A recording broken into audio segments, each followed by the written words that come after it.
Hello everybody, this is Gareth Cahoon Speaks back here with another video. I'd like you to sign up for the subscription or hit the notification bell, or even give me a thumbs up if you like the comment. As we all know, today is 621 days of the war in Israel. I'll just go back and wait for some people to come on. But if you could please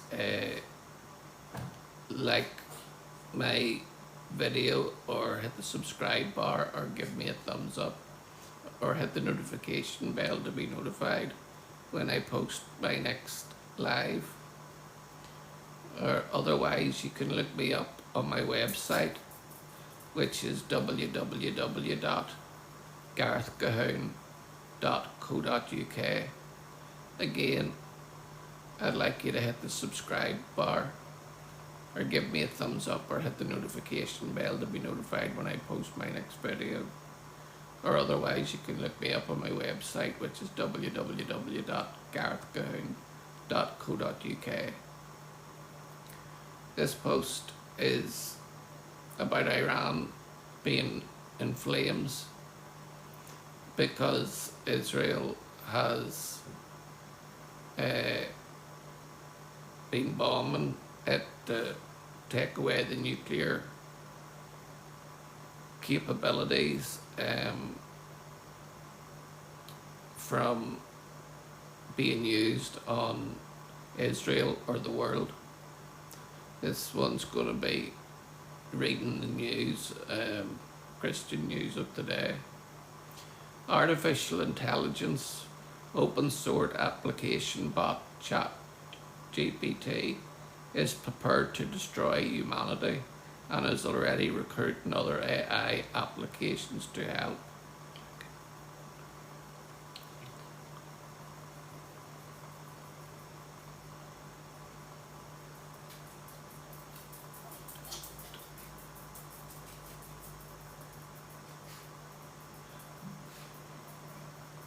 In the book of Revelation, we see the false prophet, a religious figure, making an image to the beast, which is the Antichrist, and this image of the beast can speak and give commands.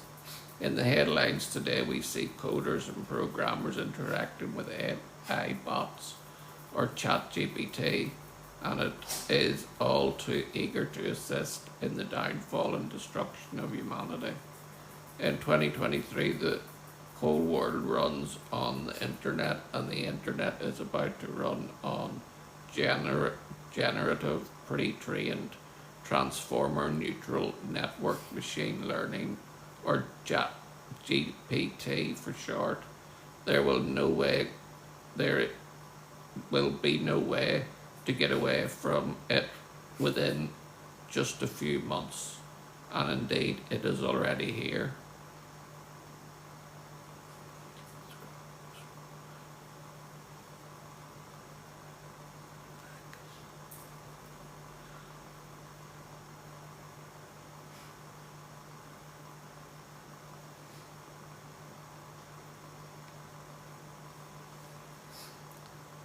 Heavy strikes on nuclear program. IDF hits Arak nuclear reactor and Natanz weapon facility in one night.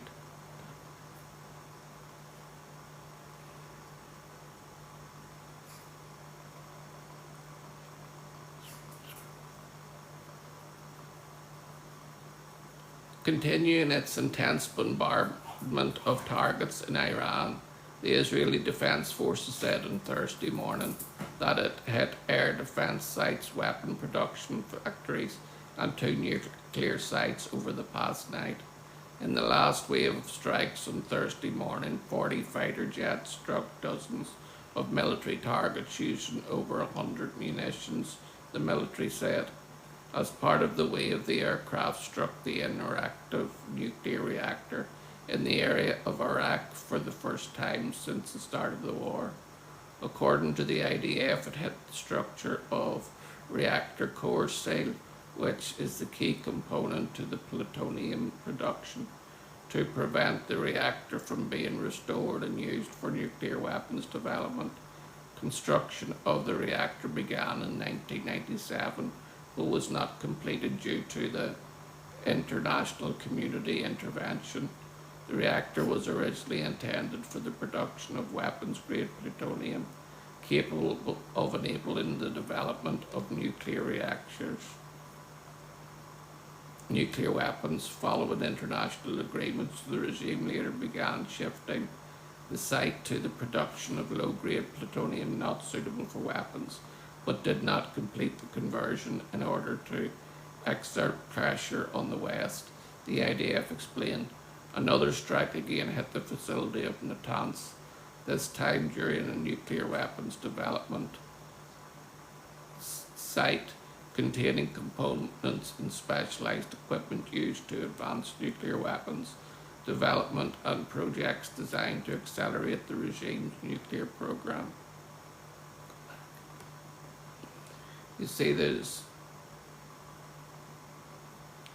quite a lot has been happening over the last few days, and the next news that I have to say is that the Houthi chief survived Israeli assassination attempt, but several were injured.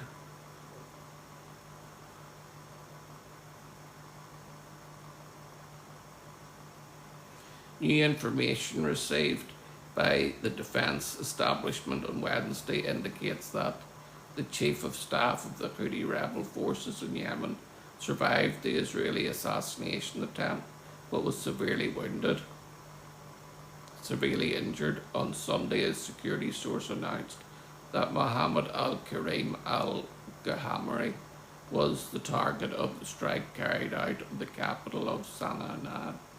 Initially, the Saudi Al-Hadith channel reported that the attack targeted a meeting of the Jihad Council of the Houthi militia in Yemen, headed by Mahdi Mashat, the second in command within the Houthi ranks and the president of the Sana'a government.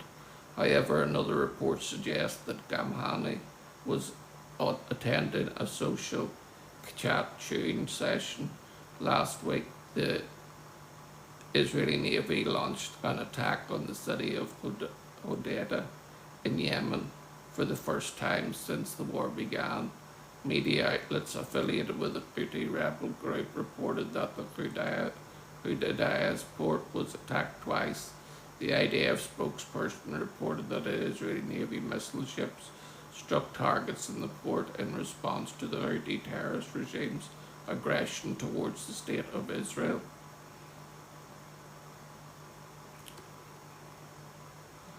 The next one is going to be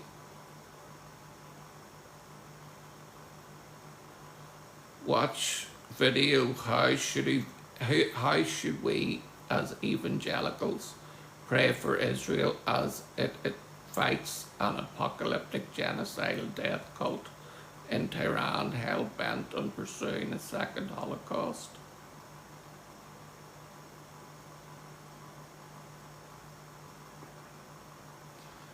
The general in charge of the U.S. Central Command, CENTCOM, testified to Congress last week that Iranian scientists were just 1 week away from enriching enough military-grade uranium to build the first nuclear bomb, and 3 weeks away from building 10 fully operational nuclear bombs. This is precisely why Israel Prime Minister Benjamin Netanyahu ordered a massive preemptive attack against the Iranian nuclear infrastructure on Friday the 13th.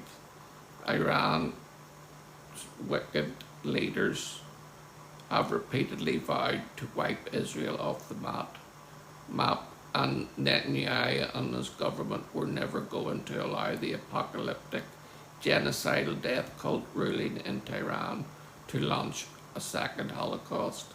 This is the most dangerous and consequential war in Israel's history.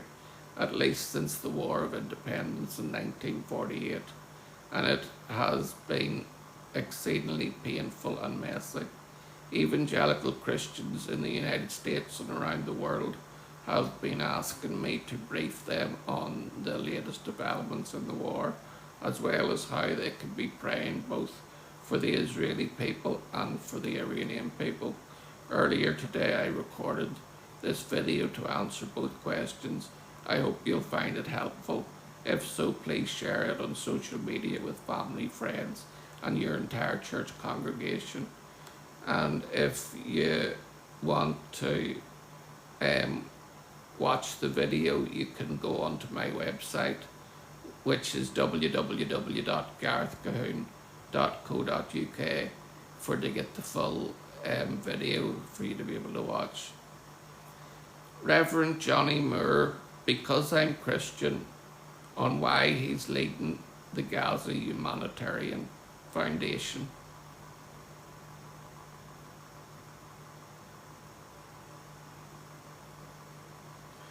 The humanitarian aid crisis in Gaza has posed one of the most complex and controversial challenges since the start of the October 7th war in 2023.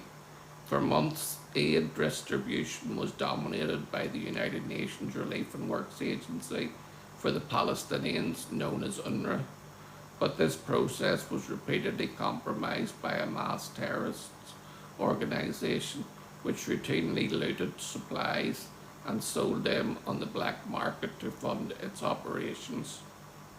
Hundreds of truckloads of aid would frequently pile up on the Gaza side of the border, left undelivered. Israel constantly accused the UN and other NGOs of failing to get the aid to the civilians, highlighting the urgent need for a new distribution model that bypassed Hamas and the UN agency that covered up for their actions. To the end, Israel and the United States came up with a new initiative to distribute the aid. The Gaza Humanitarian Foundation, or GHF, operated by a US security contractor with IDF perimeter protection. The GHF began delivering food directly to Palestinian civilians in late May. In an exclusive interview on the Rosenberg Report, Reverend Dr. Johnny Moore, appointed by US President Donald Trump to lead the GHF, explained the scope and impact of the project. So that's good that the aid is now getting into Gaza, so the people will be able to be fed. And where's your other? Where's my other ear? It's at the other side of my head, Jared.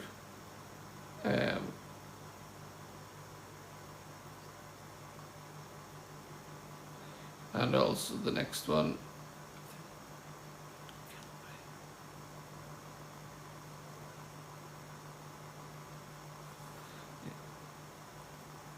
The next bit of news is after 6 days, 400 missiles and 1,000 drones, IDF loosens security instructions, but schools remain closed.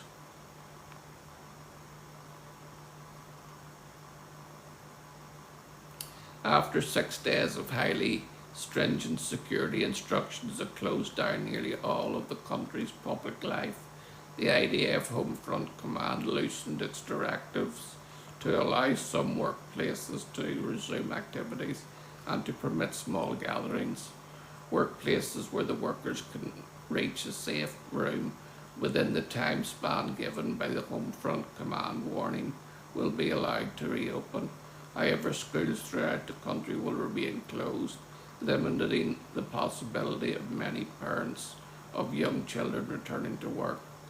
Instructions for the border areas include the north of the Jordan Valley, Eilat and the Gaza border communities will be even slightly less restrictive than the rest of the country.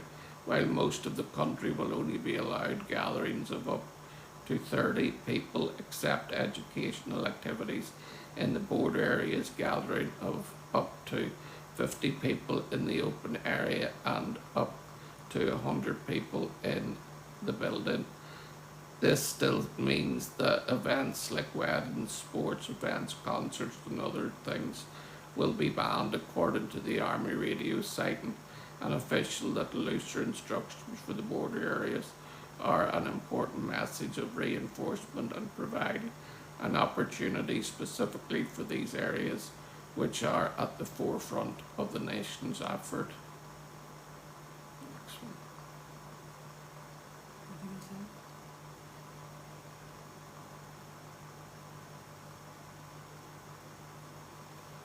It's the last one. A Snickers? No, I've never eaten a Snickers, sorry. Hello, Mohammed Ba. Nice to meet you, and thanks for coming onto my website. It's the last one. Liz, we started here and worked our way up. It's the last one we shared.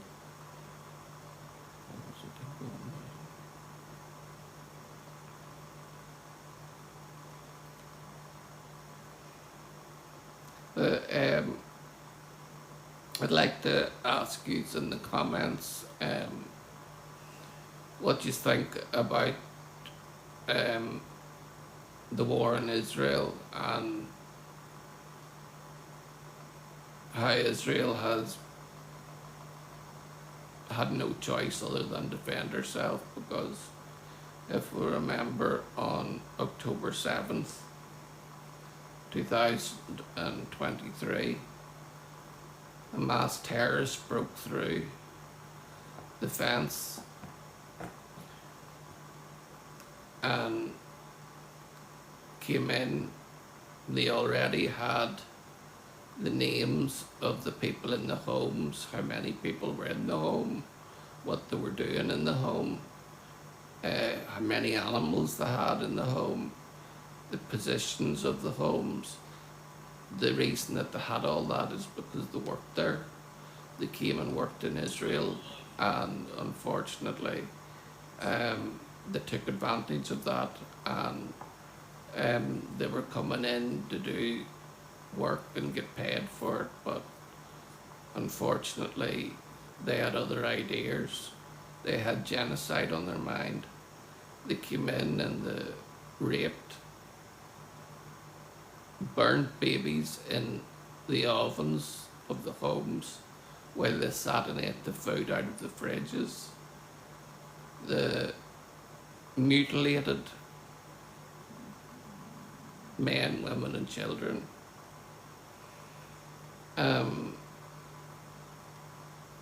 I say they're one of the biggest crimes, but it isn't the biggest. There's just one that sticks in my mind, of Cherie, Ariel and Kfir Bibas. Kfir Bibas was taken when he was 1 year old, and he had his first and second birthday in captivity. His sister was a few years older, and I'm not sure what the age of his mum was, but there were 3 people that were taken into Gaza, and someone of ill content took those beautiful children and the mum and slaughtered them and sent them back to Israel in coffins, which to me is a sick thing to do, and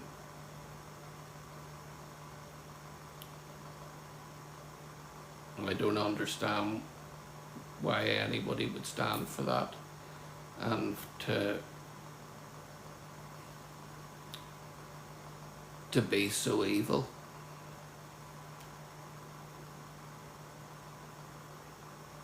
And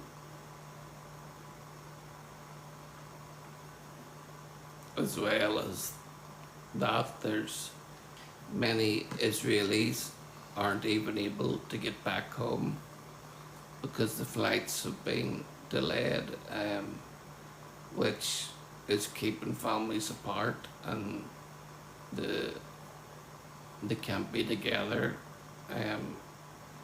And the men have had to go to war, and some of the women have been out of the country.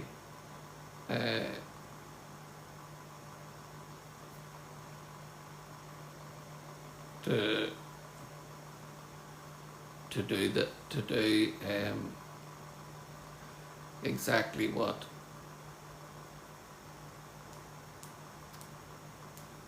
they said they would do. And you see, what people don't realise is Israel tried to make peace on 5 different occasions, right up until the last one, which was done between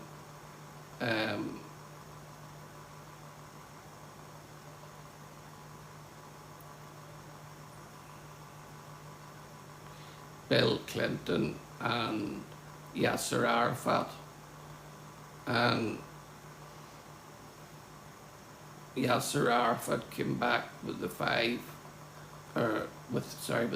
no's. No peace with Israel, no recognition of Israel, and I can't remember the last one, but it was all no's. And Israel, on the last occasion, offered up to 95% of the land to Yasser Arafat, and he still said no. And the reason that he said no was because he didn't want to make peace with Israel. He just wanted Israel for himself. And unfortunately, there is now 10 million Jewish, Arab, Christian people living in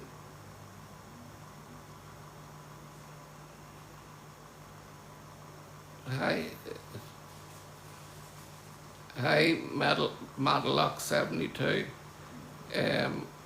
It's been a long time from I've seen really anybody from Tipplers, but it's nice to meet you. I'll talk to you a lot in a wee minute when someone comes back, so they can press me in to talk to you. But yeah, I used to go to Tipplers all the time. It was my favourite place, and I had some nights cracks and some night good crack and Tipplers, and some best times. I remember one night, before I became a Christian, one night I went up, and there was a competition on, and you had to do something to win. So I stripped down. The other guy just took his top off, but I stripped down naked, and the laugh was everybody was coming into the VG where my mum worked, and they were saying, "Your son's some crack. He's some crack." We had some laugh with him. My mum waited till she knew that there was somebody in that she knew, and she went over and she says, "Do you mind telling me what my son was doing?" And the Tyler and she near dropped dead. So she did. It was funny, but yeah, that's the things you get up to. Tipplers is a great place, and I miss it now. So I do. It was my wee place at in the rugby club. What's your real name? Matlock. What is? Definitely was good crack. My mum enjoyed your company. Who was your mum? What's your mum's name? Maybe you don't want to say on this, but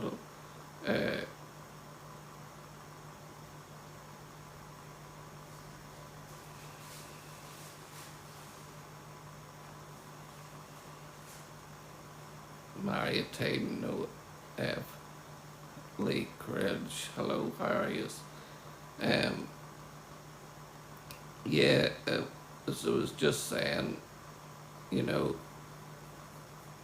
Israel's fighting for her very existence, and um, she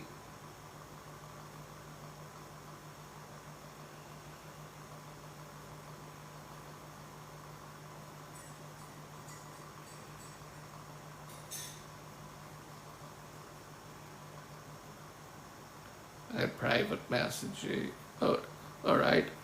Matlock, you can, if you want to private message me, I've got my own website, which is www.garethcahoon.co.uk, and you can message me there if you want.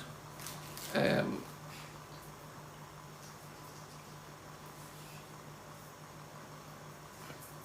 how do you, does that mean that I'll be inviting that person in? No.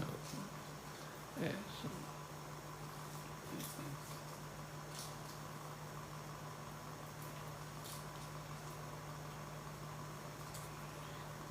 GDRN, GDRN from Ireland. Nice to see somebody on from Ireland. It's good to see you. I'm up in the north, but it's good to see someone on from the south. Thank you for coming on.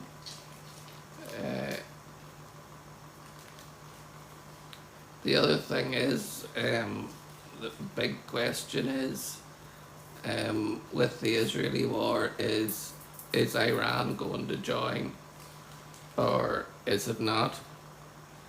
And what I want to know is, what do you think?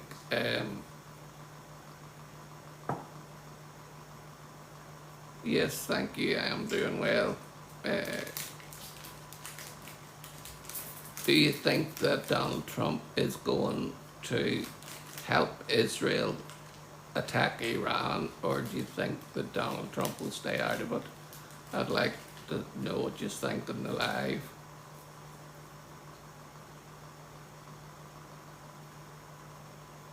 Of course, Israel has nukes, but they wouldn't use them on any civilian sites. But I don't think that Israel is a horrible state at all. I just think it's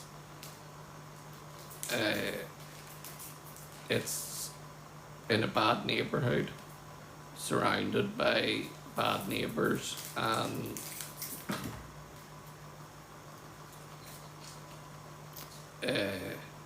Israel has no choice but to fight for herself. And I'll just remind you all that Israel's army isn't called an attack force, it's called Israel Defense Forces. All they do is defend themselves. And Iran was close, maybe a week away. The IEA said that Iran was weeks away from creating 10 nuclear weapons. And if out loud, it attacked Gaza, reduced it to 70% rubble. It attacked Iran first, and in the past 2 years. It also, in the past 2 years, yes, Israel has brought Gaza, it's actually 75% in rubble. But unfortunately, Iran and Gaza and I call them the five H's, Hamas, Hezbollah, the Houthis, Hebron, and then you see with those terrorist organizations, they were getting thousands, hundreds of thousands of pounds from the UN, from America, from Britain, from all the countries. And instead of them building hospitals, building schools, building playgrounds, building mosques, they put the money into building terror tunnels, rockets, guns, ammunition, explosives, drones, you name it. Britain did it too, to the Irish. Yes, our history, the British history, was horrible to you guys, so I know about that, yes.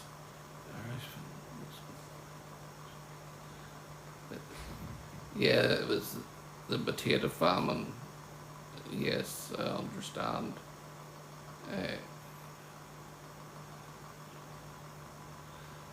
Why they were formed as a resistance to Israel, and formed to basically say from the river to the sea, Palestine will be free. But my preferred statement is from the river to the sea, Israel will always be.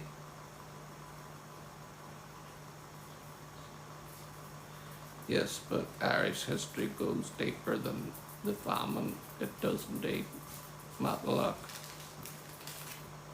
The oblivious Irish history goes deeper than that. It sure does. But at least we had the sense to give it back.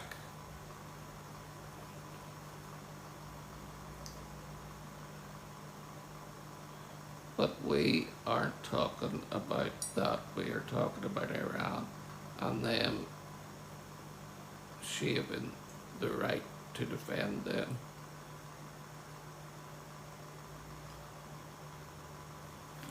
Themselves,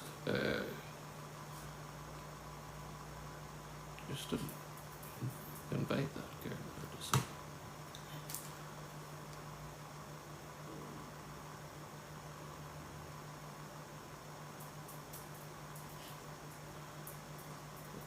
Why did she not?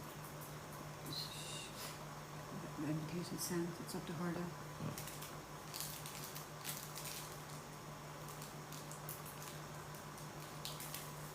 Matlock, are you still there?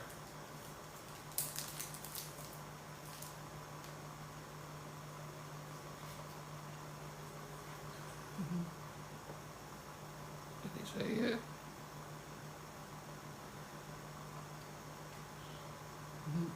I'm a pal. Cheers. If you want to put the invite up, I'll invite you on, Matlock.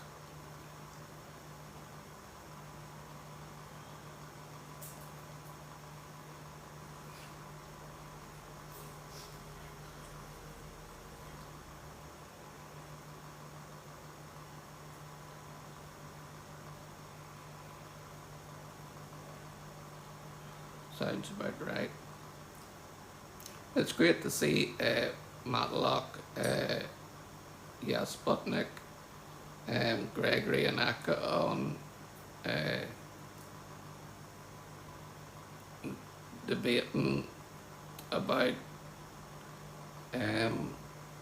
Iran and what's going on at the moment, and also Israel thought that Hezbollah and Hamas and the Houthis would join in the fight with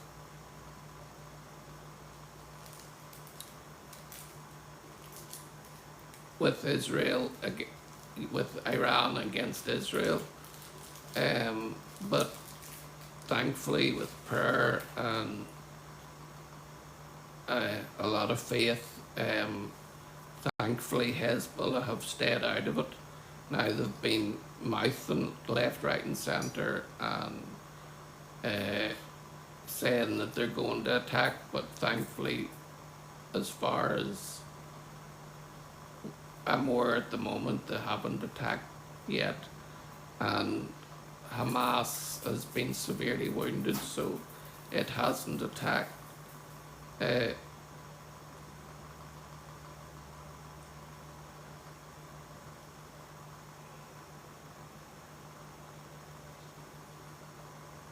All right, okay.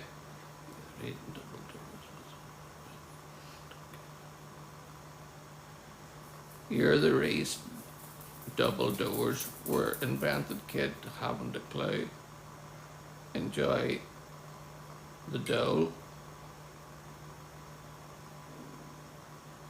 We've got another joker on here trying to take the piss. Enjoy the dole. I don't, not on the dole. I am on DLA because I'm paralysed from the shoulders down. And for those who don't know about my accident and what happened, I shortly after I had my accident, I was asked by the PSNI would I join in a road safe roadshow to try and get kids who were going to be passing their tests soon to think twice before the speed and before the, you know, hurt themselves or do damage. And I wrote a poem for it, and first of all I spoke about all the things that I have, like I have a titanium plate in the back of my neck, basically holding my head and my shoulders. I have a baclofen pump in my chest to stop me from spasming. I have a suprapubic catheter in. I have a stoma.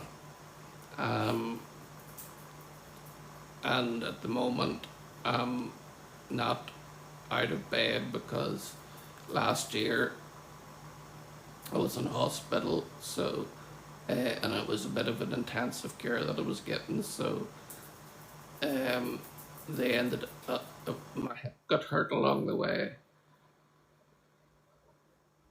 except got hurt along the way. So basically, I'll say the poem so that you can understand about what happened. The story goes, I'd just turned 18 when my body was left there at the scene. The car was a wreck, it had gone up in flames. At first I was the one that everyone blamed. The whole country thought that I was driving. To their own conclusions they were arriving. But the truth is that the policeman who pulled me out said that it couldn't have been me and that there was no doubt. But I had been left for dead, but I wasn't dead. I was disabled instead, paralysed from the shoulders down, and told that I was lucky that I even come round. But I don't call this lucky, this life that I'm in. For someone to think that will ever be dim. I just try to make life as good as I can, because it's all I can manage, as I'm only a man. And that's there's people know you weren't the driver, pal. Thank you very much. I know because the policeman said that at the time that the reason that he knew that I wasn't the driver of the car is because I had a big gash down my back and there was a hole in the passenger side window where my head had obviously went out through and came back in. But and they also noticed that the driver's door was open and that it seemed like whoever had been driving the car had tried to pull me into the driver's seat to make it look as if I was driving the car.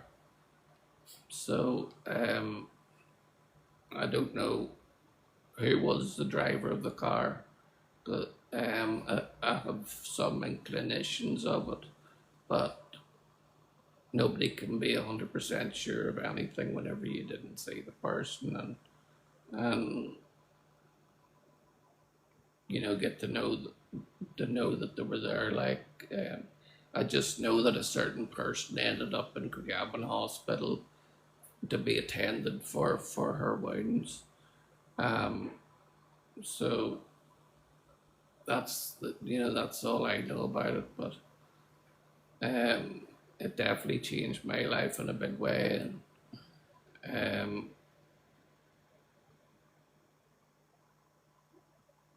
yeah, to live with it indeed to do. But I don't hold any grudges because years ago um, I was a Christian when I was younger, you see, and I backslid whenever I was about 16, maybe 17. And I went out into the world, and obviously then I decided to join the Royal Navy, and I went there, and I missed home so badly that I couldn't wait to get back home. And then I came back home and had my birthday on the 20th of May and the accident on the 4th of September. So I only enjoyed my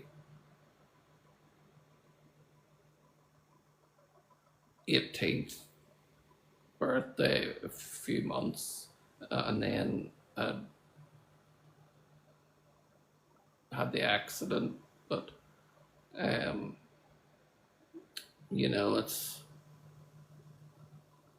it's not easy. But I have a great wife, and we have a great life together. My wife's got 4 kids, and together with 6 grandchildren, and they're all great crack, and they come round, and we've out the backs like child's playground. There's football nets and trampoline and this big swimming pool for them to get into and all. So they're always here having the crack, and it's just great to have them all around. Um, it's special when we're all together. Like yeah, it is the main thing. As long as you can, put a smile on your face and get up and do this. And then the reason that I started my website, which is www.garethcahoon.co.uk.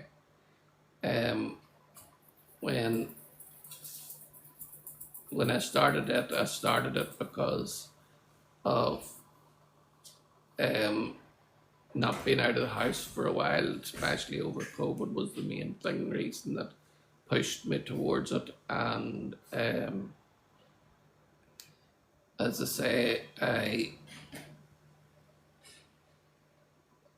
decided that because I wasn't getting out to share my faith, that I would do it through my website and through YouTube and TikTok and Facebook and Getter and Truth Social and all the main social media sites I'm on.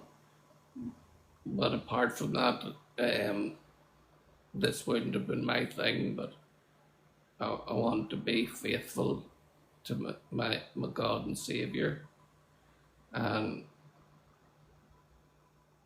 my job is to make him proud because it's now nearly 26 years from I had my accident, and I've had many of illnesses, sicknesses, infections, and I'm sitting here today and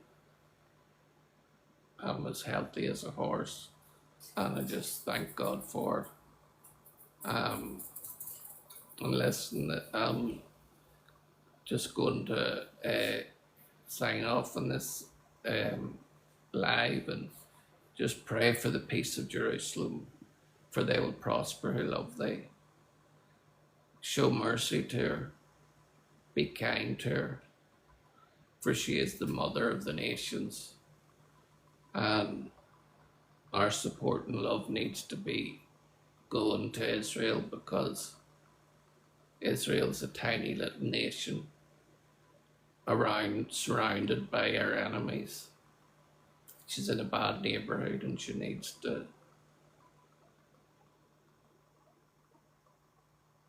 be one Jewish state. And I'm signing off now saying Shalom, Maranatha, and Hallelujah.